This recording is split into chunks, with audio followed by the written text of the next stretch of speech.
All right, we're going to get going because Sandy Prouty has so much to offer and so much wisdom and expertise to share with us this morning.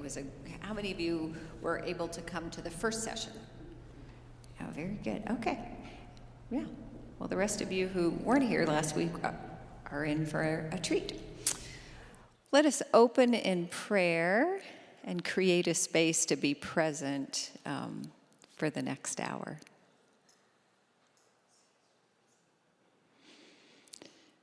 Thank you, God, that art is an expression of you, and that image and beauty draw us into a sense of your holiness and who you are. Thank you for people who are gifted, like Sandy, who help us to see in new ways. In Jesus' name, amen. Thank you, Sandy Prouty. Thank you, Clover. So glad to be with you here in the sanctuary and also those who are joining us online. This is the second in our series, as Clover mentioned, a wilderness art. And last week, our focus was rather specific. We looked at European artists, mostly male artists, who painted from the 1100s to the 1800s. And as I promised last week, we're going to expand both the time frame and the geography of this presentation and let you see artists who are very diverse in background and in every way you can imagine. I wanted to start with a very specific consideration of the way both Satan and Jesus are represented in art. There were some consistencies that showed up last time in the limited scope of the presentation, and there were comments about that and questions about that. So I would like to show you some other ways that both the tempter and Jesus have been represented. This is a stained glass window in our very own sanctuary. It's a few back from the cross aisle. We can see that in this frame, Jesus is mainly just black and white, except for one brown hand, and we see Satan represented in green and in blue, getting away from that visual narrative that we saw so often last week of the tempter being a dark black presence. Isn't this beautiful? These side aisle windows tell the story of Jesus, and children in particular love this window. It's the temptation of stones into bread.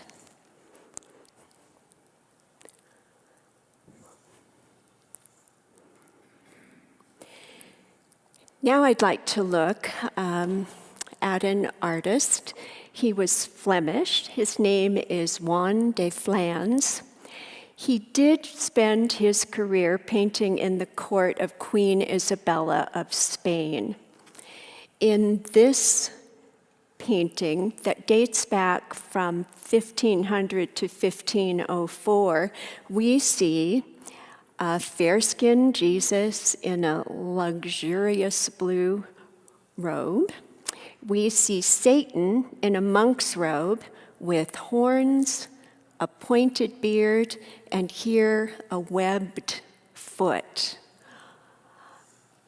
Again, a very interesting interpretation of a force that is not love. This is the temptation of stones into bread. This artist lived from 1496 to 1513. In the Flemish tradition, we see a very stylized background, trees, sky, and a very profound treatment of light. 1500 to 1504, Juan de Flandre. This is part of a mural that was painted by a Mexican artist named Pascual Perez. He lived from 1663 to 1731.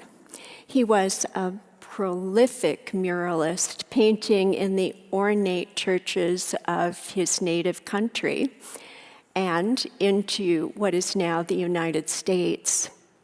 This is a scene from a mural called The Temptation of Christ in the Desert.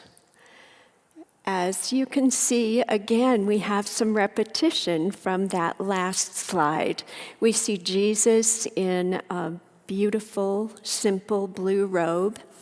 We see the tempter dressed in a monk's robe with horns, a pointed beard, and this time with a tail, both fair-skinned in this interpretation. Pascual Perez painted this first at the Cathedral of Guadalupe in Mexico City, and then he painted nearly an identical mural in St. Francis Cathedral in Santa Fe.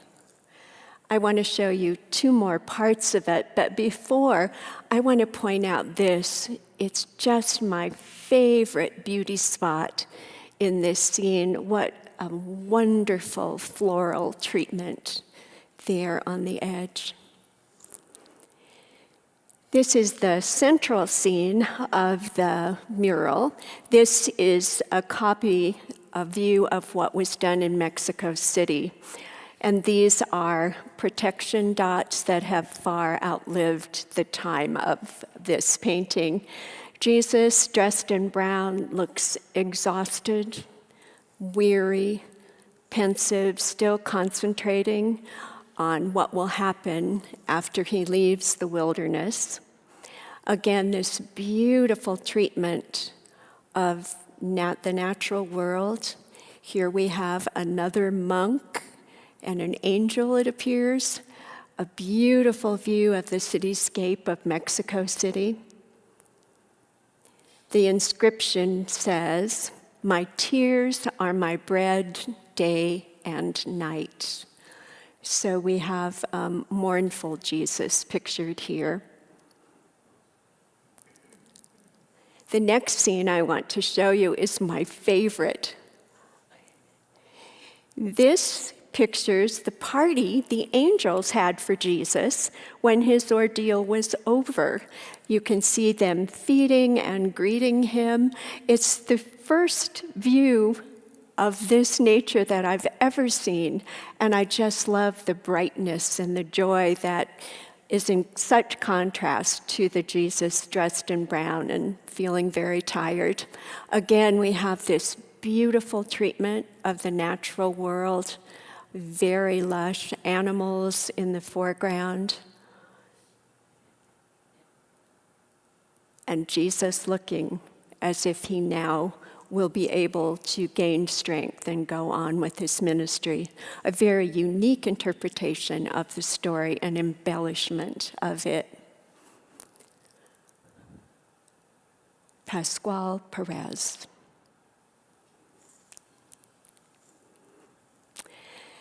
Now we're going to look a little more closely at a couple of artists who show us Jesus in a very different way. In this painting, although he is fair-skinned with brown hair and brown eyes, we see a larger, more muscular Jesus. Look at the muscles in his neck and how he's grabbing on, holding on to the natural world around him. This was done by an artist named Sir Stanley Spencer. He was English. He lived from 1891 until 1959. And everything that he painted, no matter the subject, was set in his village in England.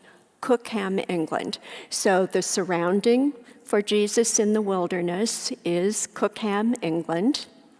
He's showing us a very different view of Jesus. I love the way it fills the frame artistically, looks almost like a star shape here.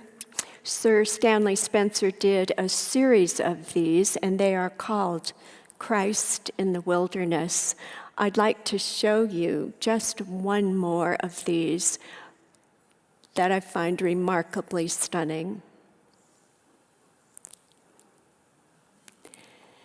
This, again, is set near Cookham, England. The setting is what he saw every day. It's the village where he lived. Here we see Jesus sinking, probably in his thoughts into the depth of temptation and reaching up to God for guidance, for assistance. I find the surroundings so reminiscent in this layer and in the robe in Jesus himself of the floral work of Georgia O'Keeffe, where she has those undulating flower shapes that can be interpreted in so many ways. But Christ in the wilderness.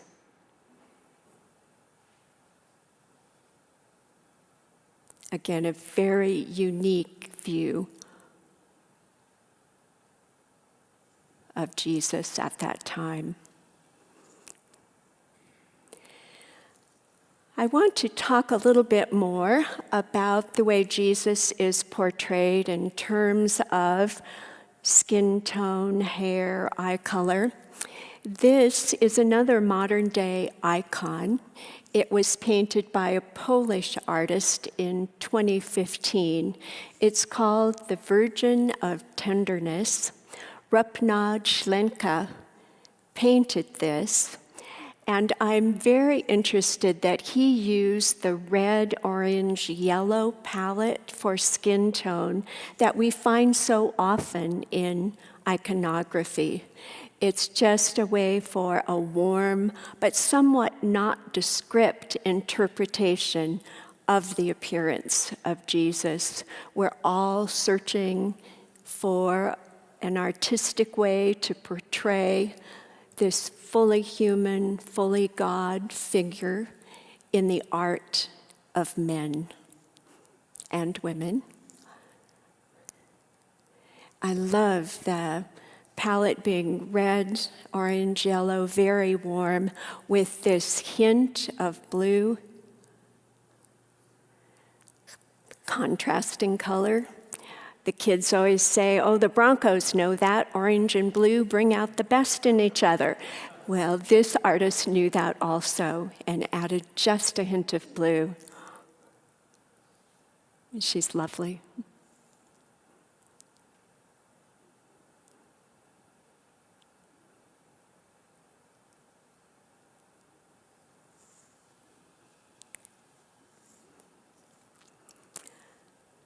Again, what did Jesus look like? This is a computer-generated view of what Jesus probably looked like, with dark olive skin, of the area and the heritage, very brown-black hair, dark brown eyes.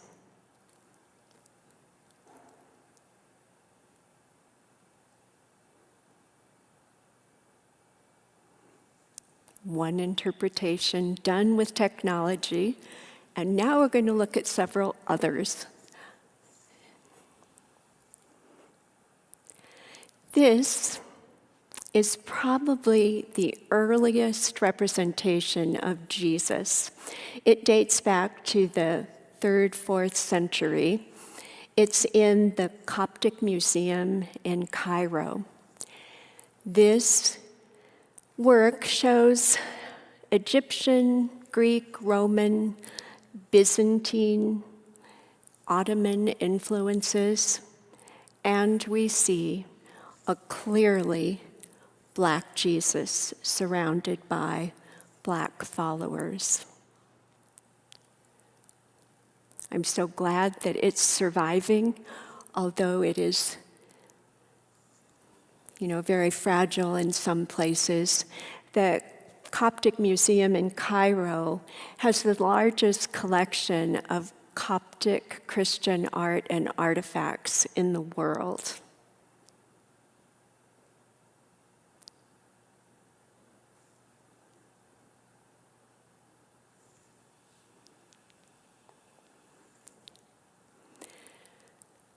Now I'm going to focus a bit away from the story, which is rather limiting when we're trying to explore the appearance of Jesus and how he's been represented.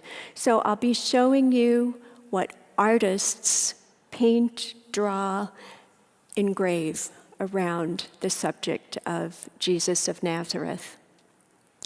This is called Jesus of Nazareth. It was done by a Black artist, a working artist. He paints in Virginia.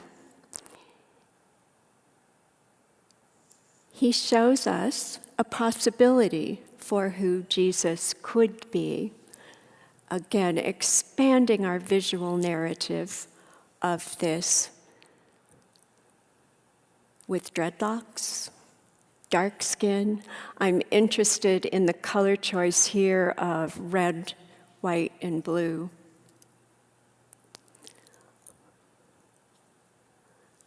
Ludovic Beau, this artist, loved art as a child, put it away while he married, raised his family, and picked it up later in his life.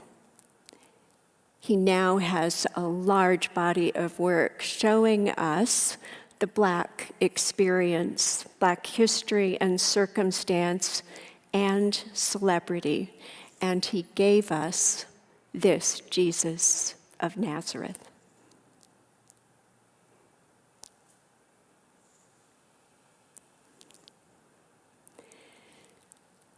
This image of Jesus was done in 2019 by a Black artist named Katrina Riddick.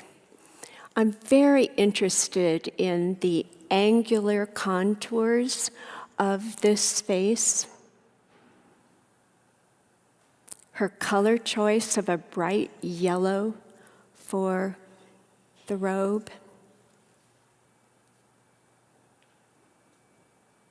Looking up with eyes that are almost transparent, has a haunting and powerful quality. Katrina Riddick also paints in Virginia.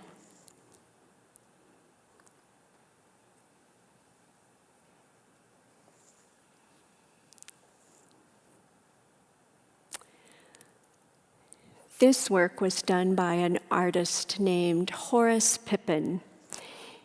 He lived from 1888 to 1946. He was part of the Great Migration from south to north. He spent his life in Pennsylvania and showed us very many beautiful scenes of Jesus in the world. This is called Holy Mountain.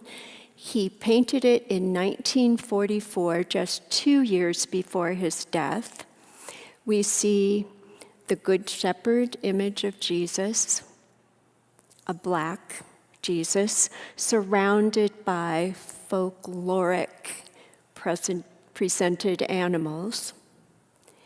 We have a Black child included and a white child. There is so much going on in this picture, and much is implied with this very dark, dense foliage and a forest. We see lights coming through the forest, flowers, but as we look more closely, we see rows of crosses, a hint of blood, a hint of soldiers with guns running through that forest, while Jesus, the Good Shepherd, also is in this context. He painted during the war years and included those thoughts toward the edge of this painting. What year is it? 1944. Yes. But I love the animals staring at us. The animals and the foliage are reminiscent of Henri Rousseau's Peaceable Kingdom works.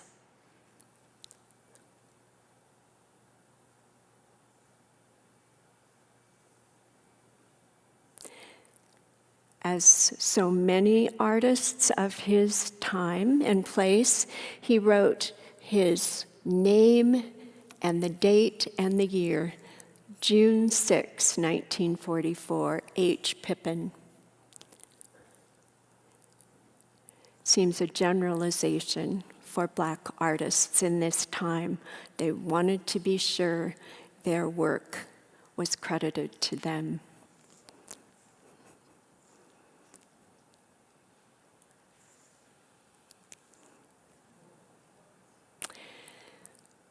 This is another representation of Jesus. It was done by Gloria Sally. She was born in 1971 in Kampala, Uganda. Here we see her view of Jesus, dates to 2015. Again, we see Jesus, the Good Shepherd. There's a lamb over his shoulder. He has a crook. She has used that same palette of red, orange, yellow for a skin tone. She has the transparent eyes of Jesus, viewing beyond what we can see. And she's done a take on African dot art. African art often uses dots, but they're very organized in straight lines following definite patterns, and she has used a random scattering of dots to emphasize the hair, the contours of the robe, the beard. Gloria Sally.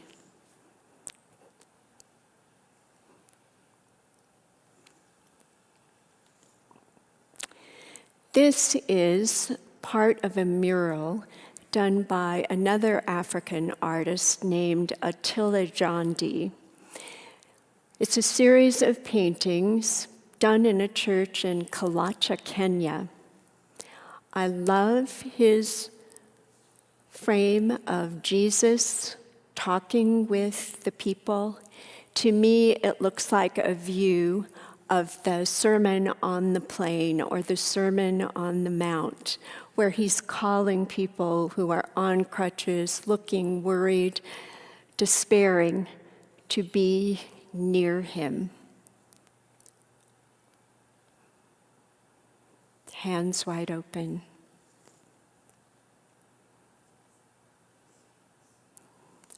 He painted Jesus as he painted the people that he saw around him.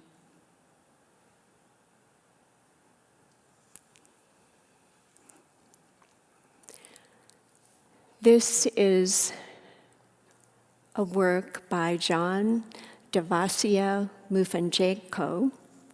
He was a Namibian artist. He lived from 1943 to 1987.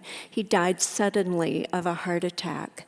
But his art form was wood cut and lino cut prints.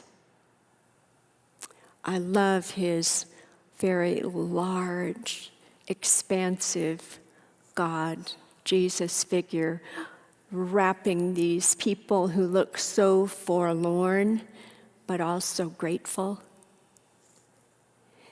the caption says, "How God loves his people all over the world." He just used black and white to do his artwork, so line and figure are more important in these works than any color that could have been added.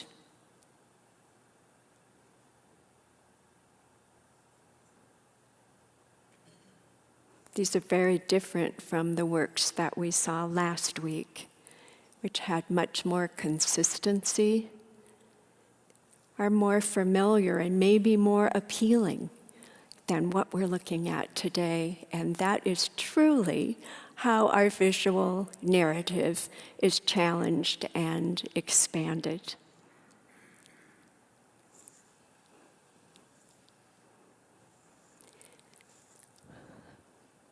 This is a painting that was done by Janet Mckenzie. She was a native New Yorker, a white artist who used her art to paint against injustice around race and gender, injustice suffered by children and women and diverse populations. She painted the temptations and the result of giving in to the temptations of privilege, wealth, power, and representation. Here she shows us a contemplative Jesus, a black man with his face in his hands, wearing what appears to be a hoodie, wrapped more in a blanket than in a robe. He looks tired and worn.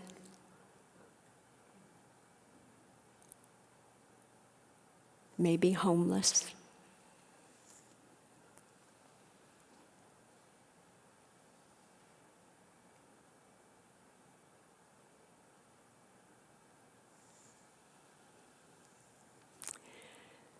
This is another work by Janet Mckenzie. For this painting, she used an African-American woman to pose for her Jesus figure.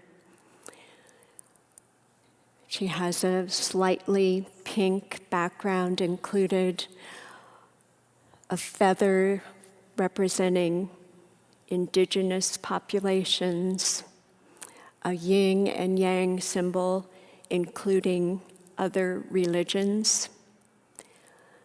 This painting catapulted Janet Mckenzie into a deep controversy and onto a very large platform where she could speak her truth.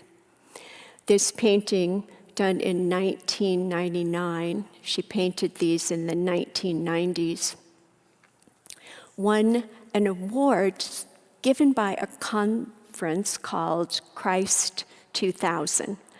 That's when we were trying to figure out what would happen in the next century, who Christ would be, and this was an award-winning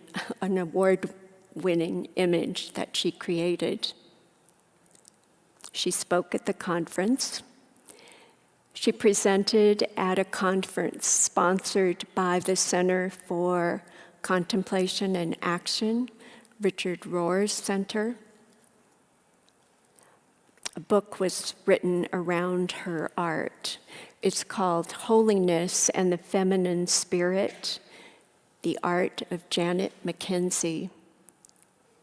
It was put together by Susan Perry and included selections by many prominent feminist theologians.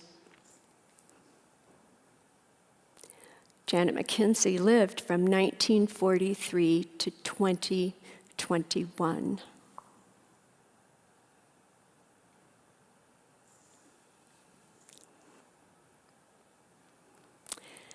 So this is the work by Titus Kefar.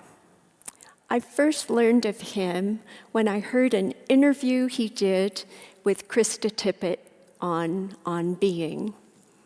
And ever since then, that was several years ago, his art has made its way into every presentation I've done.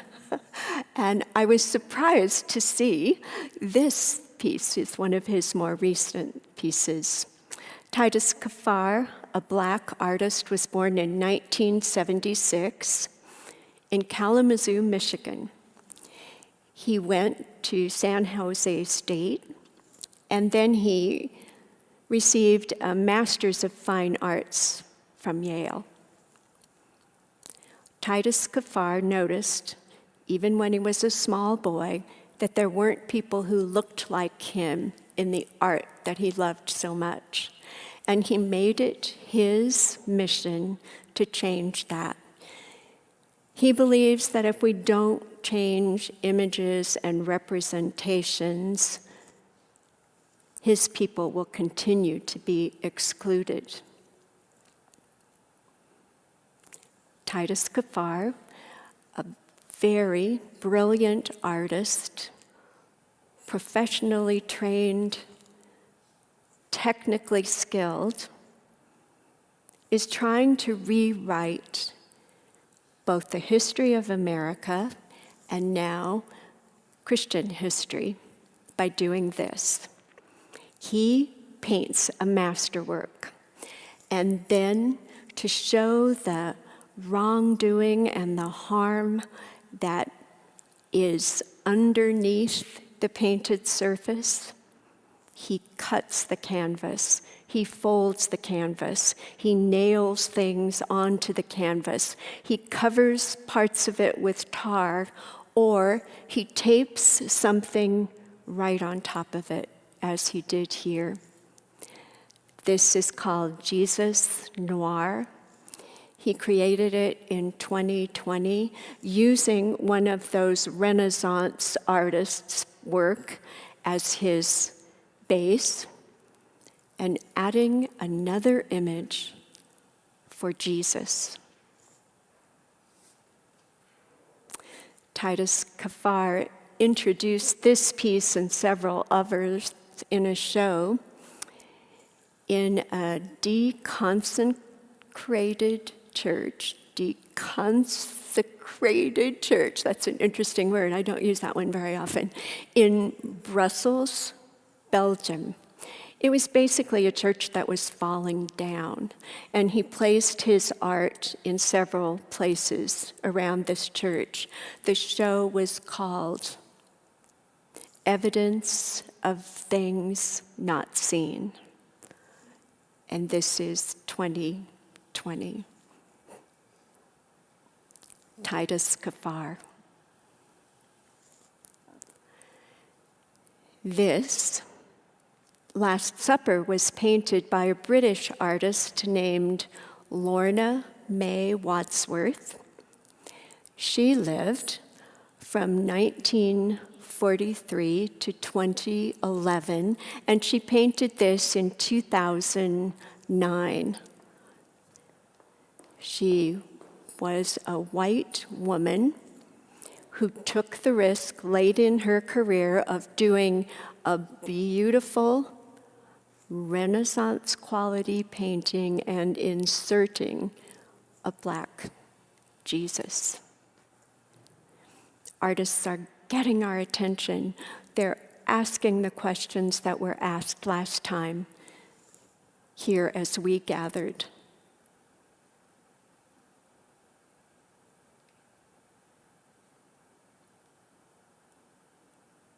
A Jesus for all the people of the world.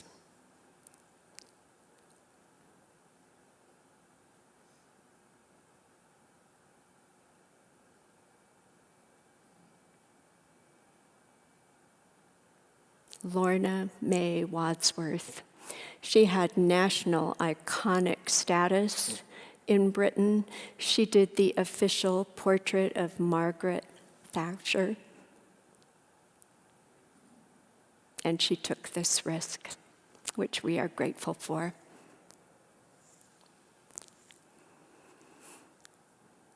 I'd like you to meet Genesis Tremaine. Genesis is a working artist in Brooklyn, New York. She was born in 1983, and she has done a series called Jesus in the Wilderness, a remarkably and wildly abstracted presentation of Jesus. Here's one, there's several others.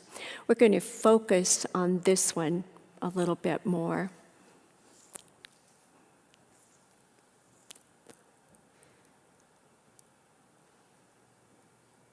Genesis Tremaine describes herself as a Black, unapologetically gay, and vocal Christian. She is quoted as saying she has had to learn to lean on God. And here she's trying to show us some of the possible interior turmoil of Jesus in the wilderness.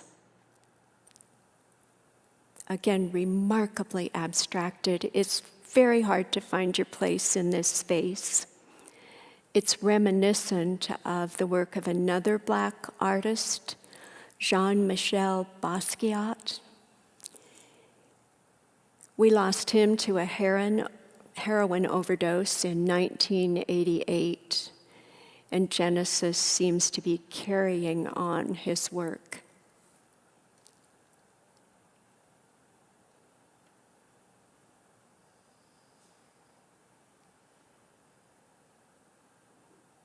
This definitely breaks down any assumptions we might have and tries to show us the depth of the temptation and the time in the wilderness. Genesis Tremaine. Finally, this is a work by Kahende Wiley. I also find that he becomes part of my presentations. Kahende Wiley is the artist who did the official portrait of President Obama.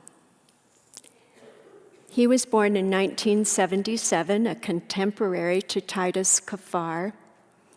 He also has an MFA from Yale. His passion is to lift up young Black men. He says that if Black lives matter, then they deserve to be included in our artwork. He uses a different way of changing the narrative and inserting images. He takes, as in this case, a historic stained glass window, which would probably have the imperial Jesus that we talked of, the Jesus who appeared with a crown and regal robes after Constantine decided that Christianity would be the official religion of his empire. So we had the setting for an imperial representation of Jesus. And Kahende Wiley inserted a modern day, defiant Black man with a lifeless Black child in his arms. This is called Comforter of the Afflicted. It was part of a show he did in France in 2016. Here we see the suffering of indigenous people, the chains of slavery, mistreatment of women, all who so much need comfort.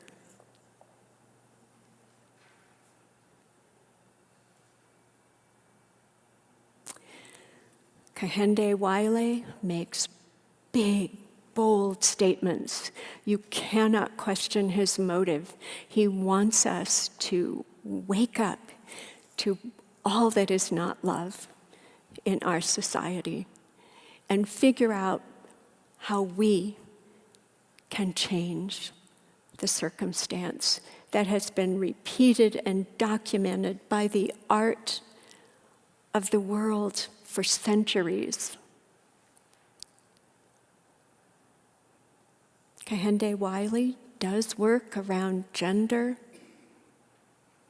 He often would do a window of a saint of the Catholic Church, Saint Adelaide, and picture Saint Adelaide as a young black man, maybe with the fur stole, just trying to open our hearts to all the diversity of the human experience. Again, what is underneath the wrongdoing and the harm and the prejudice that is around us in images every day.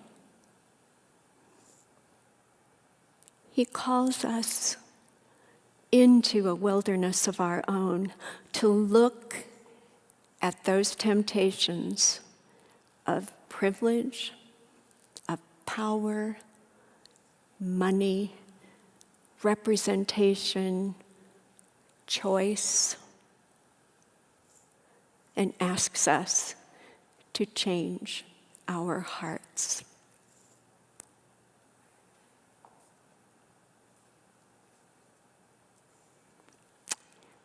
That's my last slide. We can open it up now for questions or comments.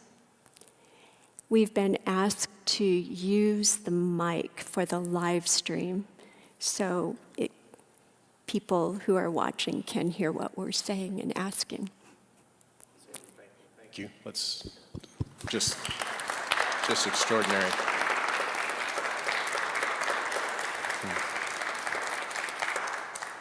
Thank you for taking us this direction this week, and with the obvious connection to our anti-racism work in the church. And I'm just so struck by what a visual image can do to pull me out of my assumptions, and how much theology gets conveyed in a visual image, and how it can, in a good way, rattle the cage and create new possibilities. So. Some conversation. So thoughts or ideas or,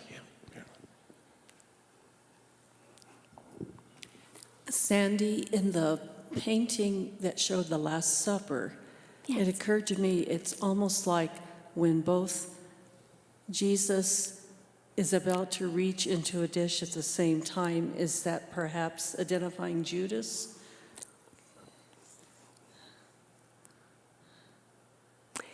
Well, possibly, yes, but the words of the artist are that it's the black Jesus that she wanted to portray.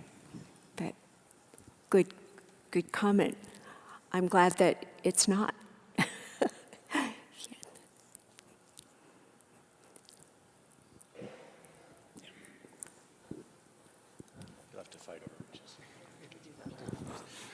Sandy, thank you for a wonderful, wonderful walk through all of this.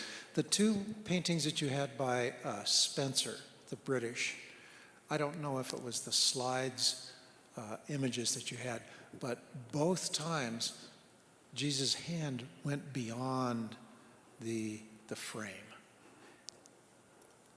I guess there's two questions. One, is that just the slide? And if not, what does that signify? Again, I am not sure, but the image that I have showed it that way. I don't know if I was at the end of the image in this duplication of it, but I think it's a technique that artists often use to call a question. If it's not the hand of Jesus reaching beyond, it's something going beyond what we can see. And it helps us, again, process, reprocess the visual input of the art that we're taking in, looking in. Our culture values words upon words upon words, but an image of any kind, and these images can help us get beyond the words that loop around in all our conversations, in all our thinking. They can break the cycle of what we think we're talking about and give us a new starting point. So I love that also. And was that Jesus was just so massive and so powerful. Yes. What a wonderful presentation. Thank you so much. Particularly the contemporary Black artists. Just amazing. I think Ian's right. It changes your entire perspective of our theology. I'm probably the only person in the room who doesn't know the answer to this, but many times in these pictures, Jesus is portrayed with the most beautiful blue robe. What does the blue signify? You know, I'm not sure I know. Yay, I'm not the only person. Does anyone else? We can share that.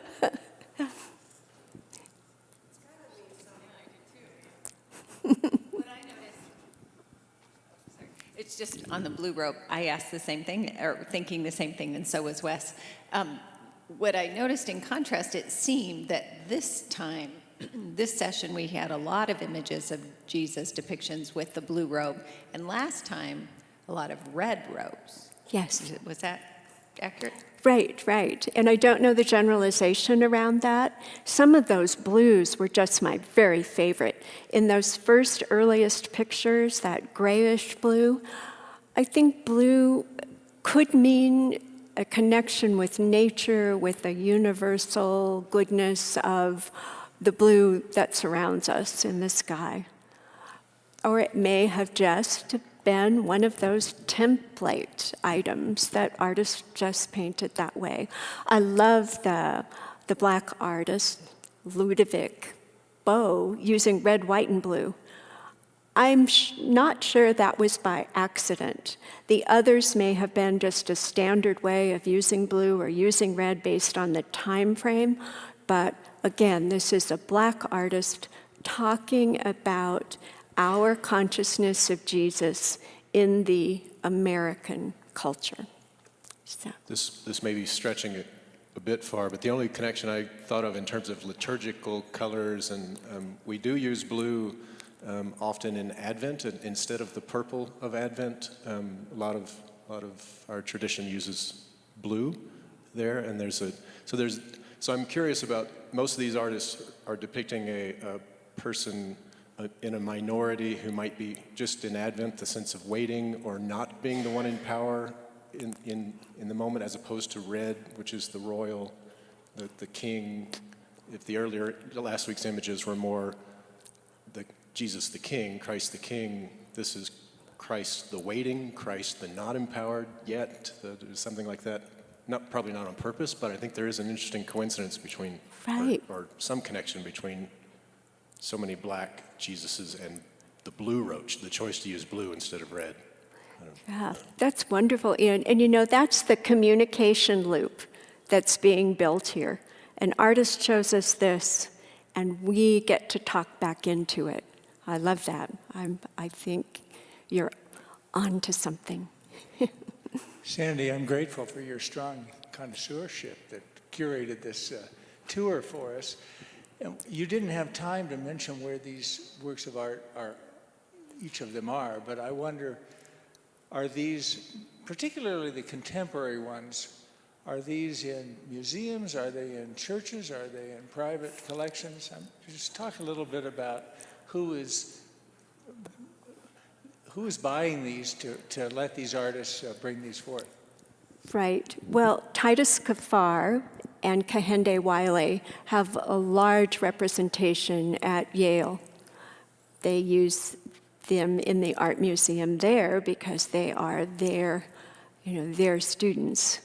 And this amazing life they have developed around the art they learned at that institution. The Kahende Wiley stained glass windows are being commissioned by churches all around the world. Progressive churches are installing windows with Black young men inserted in the frame. these pieces are going for millions of dollars. I would say maybe private collections, but I really don't think that much now. They are trending everywhere, and your hope is to buy them when they're emerging. And sometimes we don't notice the emerging artists. But, Titus Kefar just burst on this scene. I don't know if you have seen, or I have shared, his portrait of Thomas Jefferson, a beautiful classic portrait that we would all recognize, that he then slit and folded over and shows the black woman in his life underneath. George Washington, he's taking on the founding fathers pretty intentionally. George Washington was a slaveholder. So he did one of those beautiful portraits of George Washington on a beautiful white steed. And to the neck of George Washington, he nailed strips of canvas that are duplications of his slave journal. Every strip represents a person that George Washington owned. And it is breathtaking. It takes your heart and breaks it in ways that you can't imagine.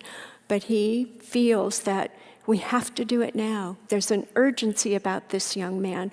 We have to stop business as usual around the history of this country, around what really happened. He says, if we can't look back, we are never moving forward.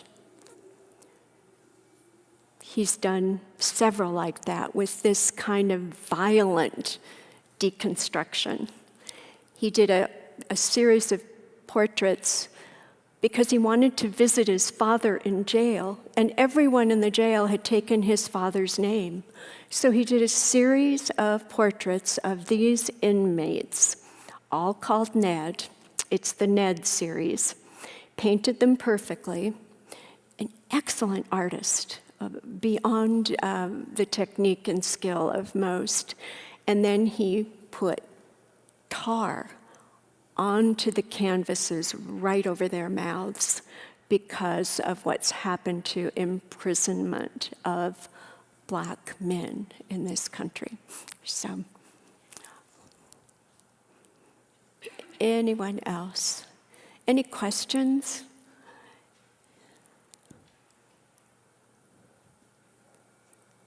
Well, thank you so much.